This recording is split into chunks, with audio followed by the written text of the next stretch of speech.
बहुत समय पहले पहाड़ों के बीच बसा अमरलोक नाम का एक सुंदर गांव था। इस गांव की खासियत थी कि वहां हर व्यक्ति खुश और संतुष्ट रहता था। पर इस गांव के बाहर एक रहस्यमयी जंगल था जिसे कालवन कहा जाता था। लोग कहते थे कि इस जंगल में एक प्राचीन जादूगर रहता था, जिसने सालों पहले अपने जादू से पूरे जंगल को अपनी मर्जी से चलाने वाली शक्ति से भर दिया था। गांव के लोग उस जंगल से दूर रहते थे, क्योंकि जो भी उसमें गया वो कभी वापस नहीं आया। गांव में एक नन्ही बच्ची थी जिसका नाम माया था। माया का दिल साहसी था और उसे कालवन के रहस्यों को जानने की बेहद इच्छा थी।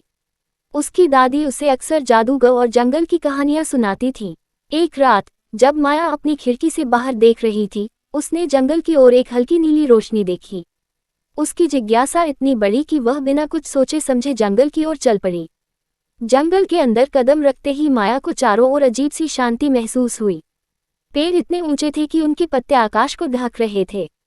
चलते चलते माया को वही नीली रोशनी फिर से दिखाई दी। उसने साहस बटोरकर उस रोशनी की ओर कदम बढ़ाए। थोड़ी ही देर में वह एक विशाल पेड़ के पास पहुंची जिसकी जड़ें चमक रही थीं। पेड़ के नीचे एक बूढ़ा आदमी बैठा था। उसकी दाढ़ी जमीन तक पहुंच रही थी और उसकी आंखें चमक रही थीं। तुम्हारा स्वागत है, माया, उस बूढ़े ने कहा। माया हैरान हो गई, आपको मेरा नाम कैसे पता?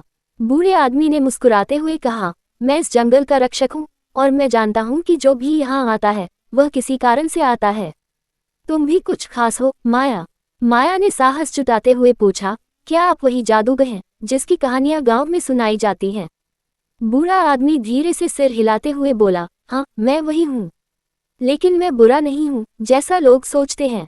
मैंने इस जंगल को सिर्फ इसलिए जादू से भरा है ताकि इसे नुकसान से बचा सकूं।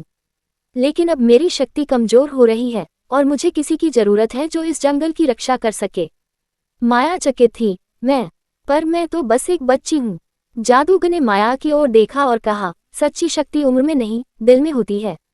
अगर तुम्हारे अंदर साहस और दया है तो तुम इस जंगल की नई रक्षक बन सकती हो।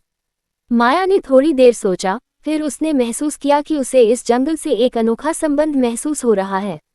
उसने जादूगर की बात मान ली।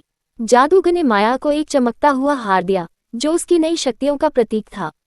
उस दिन से माया कालवन की रक्षक बन गई। गांव के लोग अब जंगल से डरते नहीं थे, क्योंकि उन्हें पता था कि वहां एक नन्ही रक्षक थी जो अपने दिल की शक्ति से जंगल और गांव दोनों की रक्षा कर रही थी।